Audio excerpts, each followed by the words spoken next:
Hey, what's up guys? So this is going to be my review of the Apple TechWoven case for the new iPhone 17 Pro Max, which I've been using over the past few weeks. It's a pretty expensive case, costing £59, and I know a lot of you are probably trying to decide whether it's worth the cost, which is what I'm going to try and help you answer in this video. So the case comes in 5 different colors, those being blue, purple, sienna, which is this orangey color, green and black. Unsurprisingly, I've gone for the black option in the Pro Max variant. You guys obviously know that I was gutted at the fact that there was no space black option for the iPhone 17 Pros this year. And I'm not really the biggest fan of the silver color, so I've been trying my best to hide it with this black case. And if I'm being frank, I'm not super impressed with the color of this case. You know, Apple says it's black, but to me it looks more like a charcoal. In some lighting scenarios, it even looks quite blue. And to be fair, it does complement the silver color quite well.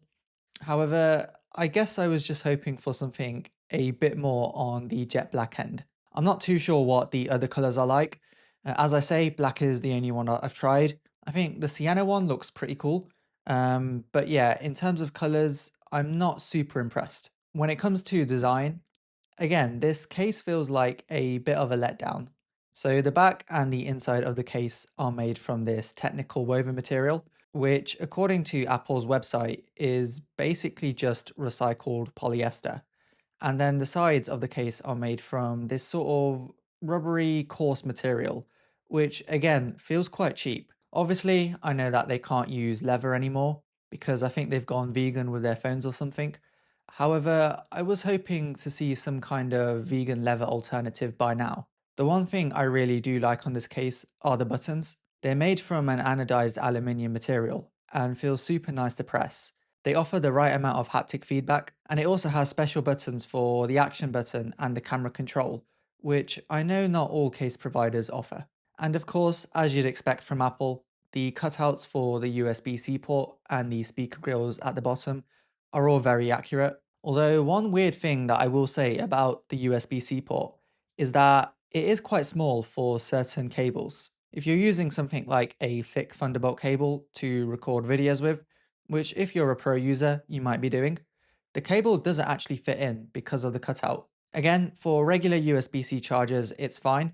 It's the thicker ones that can cause issues. It's also worth mentioning that this case is a fully supported MagSafe case, which means that you can attach other MagSafe accessories on top of it, and the connections should still be really strong. Granted, I've never personally had issues with non-MagSafe cases in the past before. However, I do know this is something that people look out for. Also, one fun thing I noticed is that when you attach the case to your phone, you'll obviously get one of those standard MagSafe rings show up to confirm that the case is indeed a MagSafe supported case. However, in iOS 26, the animation is now actually matched to the color of the case that you have.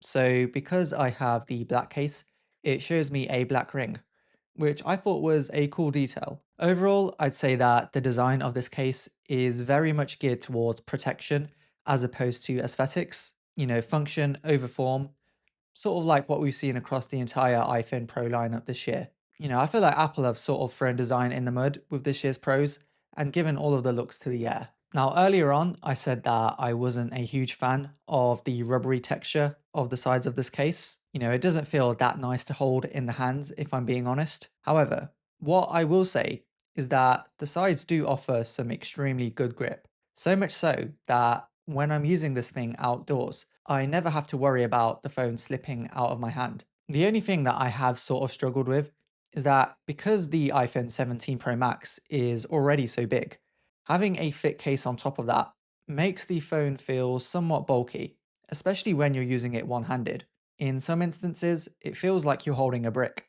With the regular Pros, I don't think this would be a huge issue. However, this is something to bear in mind if you own a Pro Max and you're already struggling with the larger size. Then finally, there's the question on durability, which of course was a big issue on Apple's previous fine woven case. I can't really comment too much on durability just yet, mainly because I've only been using the case for a couple of weeks, so I've not really had enough time to put this case through its paces.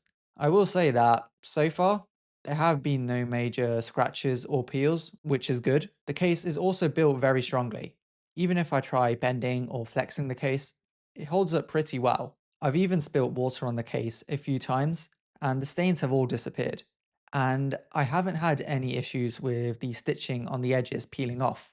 So it seems like Apple have learnt their lesson from the disasters of the fine woven case. Also, another fun fact, because the iPhone 16 Pro Max and the 17 Pro Max are virtually the same size, you can technically fit an iPhone 16 Pro Max into this case for what it's worth. So a lot of you will probably be wondering whether or not this case is worth its £59 price tag, and you can probably guess what I'm going to say. The answer is no.